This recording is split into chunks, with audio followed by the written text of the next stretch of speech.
नमस्कार, आप देख रहे हैं इंडिया.com। मैं हूं देवेंद्र त्रिपाठी। इस वीडियो में हम आपको बताएंगे अगले 24 घंटों के दौरान यानी 21 अगस्त को भारत में किन राज्यों में तेज बारिश होने की संभावना है। इससे पहले मैं आपको एक बार बता दूं कि इस साल के मानसून सीजन में पूरे भारत में सामान्य से 8% ज़्यादा वर्षा रिकॉर्ड की गई है। अगर हम डेफिशिएंट स्टेट्स की बात करें तो बिहार और उत्तर प्रदेश हैं। उत्तर प्रदेश में 45% बारिश कम हुई है, यानी कि जितनी बारिश होनी चाहिए उसकी आधी बारिश हुई है, और यही हालात बिहार में भी हैं। तो बंगाल में भी हालात ऐसे ही थे, लेकिन 18% की कमी अब रह गई है, क्योंकि पिछले दिनों जो सिस्टम डेवलप हुए बंगाल की खाड़ी पर एक के बाद एक उड़ीसा और बंगाल के करीब से होकर गुजरे, जिसकी वजह से बंगाल में बारिश हो गई है। तो अब यहाँ पर डेटा तो ठीक हो गया है, हो रहा है थोड़ा सा, लेकिन हालात अभी भी बहुत सुधरे नहीं है। कई जिले पश्चिम बंगाल में भी अभी ऐसे हैं जहाँ पर बारिश में काफ़ी कमी बनी हुई है। तो ये है पूरे भारत का आंकड़ा, जहाँ पर भारत में 619.8 मिलीमीटर वर्षा 1 जून से लेकर 20 अगस्त के बीच में होनी थी, वहाँ पर रिकॉर्ड की गई है 671.4 मिलीमीटर, जो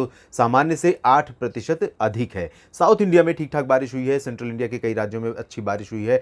उत्तर भारत में भी अब कमोबेश थोड़ा सा नॉर्मल के करीब पहुंच गया है बारिश का आंकड़ा। ये उत्तर भारत के राज्य हैं। उत्तर भारत में उत्तर प्रदेश सबसे ज़्यादा डेफिशिएंट स्टेट है, और यहाँ 24% की कमी दिल्ली में है। राष्ट्रीय राजधानी दिल्ली में लंबे समय तक ड्राई स्पेल होने की वजह से यहाँ पर बारिश में जो गैप है बारिश के नॉर्मल डेटा में और एक्चुअल डेटा में, वो बढ़कर 24% पर पहुँच गया है। और बाकी जगहों पर आप देखें तो बहुत मेजर डिफरेंस नहीं है। 5% की कमी रह गई है पंजाब में, 1% की कमी यहाँ पर नजर आ रही है हिमाचल प्रदेश में, और 10% की कमी उत्तराखंड में है। तो बहुत इसे नॉर्मल के आसपास ही माना जाता है। दिल्ली और यूपी उत्तर भारत में डिफिशिएंट है। और अब आपको बताते हैं कि जो डीप डिप्रेशन बना हुआ था, वो किस तरह से असर डाल सकता है और किन राज्यों पर इसका प्रभाव दिखाई दे सकता है, और इसके प्रभाव से कहां पर बारिश हो सकती है।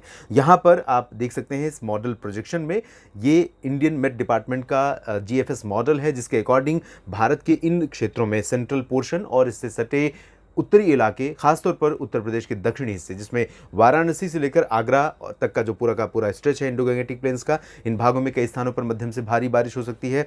और साथ ही एमपी पर सबसे ज़्यादा इंपैक्ट रहेगा। एमपी में भी बैतूल, होशंगाबाद, छिंदवाड़ा और भोपाल, विदिशा और आसपास के इलाके, जहां पर मूसलाधार वर्षा रिकॉर्ड की जा सकती है। ग्वालियर से लेकर छतरपुर तक, रीवा, सिंगरौली और शहडोल, अनूपपुर, डिंडोरी, मांडला, बालाघाट तक बारिश होने की संभावना है। नागपुर समेत महाराष्ट्र के विदर्भ में भी बारिश होगी। छत्तीसगढ़ और उड़ीसा, झारखंड में भी कुछ स्थानों पर बारिश होगी। सिग्निफिकेंट बदलाव पूर्वी राजस्थान में रहेगा, जहां पर भरतपुर, अलवर, झुंझुनू से लेकर कोटा, सवाई माधोपुर के बीच में मूसलाधार वर्षा का नया स्पेल शुरू हो रहा है। और ये सिस्टम इसी तरह से मूव करेगा, जिसकी वजह से अगले 24 घंटों के बाद आप देखेंगे कि वेस्टर्न राजस्थान में फिर से बारिश यहां पर बढ़ जाएगी, और सरप्लस यहां रेन ऑलरेडी हो चुकी है राजस्थान में। इस बार पश्चिमी राजस्थान हो यानी रेगिस्तानी इलाके हों, जैसलमेर, बाड़मेर, जोधपुर या फिर पूर्वी क्षेत्र, सभी जगहों पर सामान्य से अधिक वर्षा रिकॉर्ड की गई है। कमी रही है उत्तरी इलाकों में, पश्चिमी इलाकों में, जिसमें चूरू, गंगानगर, हनुमानगढ़, यहाँ पर बारिश इस बार कम हुई है। कई स्पेल अच्छे आए थे, लेकिन बारिश की कमी यहाँ पर है, तो यहाँ पर बारिश बढ़ सकती है। पर्वतीय क्षेत्रों में कुछ जगहों पर बारिश होगी। बाकी साउथ इंडिया में बारिश फिर से बढ़ने वाली है। तमिलनाडु, केरल के अंदरूनी इलाकों और तटीय कर्नाटक तथा लक्षद्वीप में, इन भागों में मध्यम से तेज वर्षा हो सकती है। तो देश भर में कई राज्यों में बारिश का सिलसिला बना हुआ है। आप भी बने रहिएगा इंडिया.com के साथ, देश और दुनिया की तमाम खबरों के लिए, साथ ही साथ मौसम के अपडेट के लिए भी। इस वीडियो में फिलहाल इतना ही। धन्यवाद।